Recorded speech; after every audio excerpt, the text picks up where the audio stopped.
Calling ভিসায় 24,68,000 বিদেশি কর্মী নেবে মালয়েশিয়া সরকার।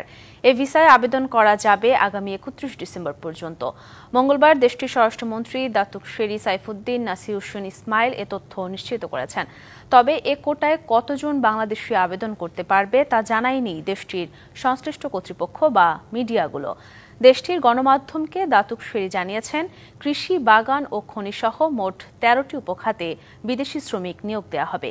এর মধ্যে সেবা খাতের wholesale and retail, land warehouse, security guard, metal and scrap materials, রেস্তোরাঁ, লন্ড্রি, কার্গো এবং ভবন পরিচ্ছন্নতা কর্মী নিয়োগের সুযোগ থাকছে। এবার কলিং ভিসায় বিদেশি শ্রমিক নিয়োগের আবেদনের সুযোগ শুধু খাতভিত্তিক অফিসিয়াল এজেন্সিগুলো পাবে। আগের মতো কোনো এজেন্ট বা সরাসরি নিয়োগকর্তা স্বাধীনভাবে আবেদন করতে পারবে না।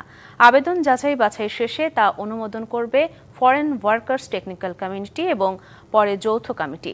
দেশটির স্বরাষ্ট্রমন্ত্রী আরও জানিয়েছেন, এরপর বিদেশি শ্রমিক নিয়োগ সীমিত করে কেবল দেশের মোট জনশক্তির 10% পর্যন্ত অনুমতি দেওয়া হবে।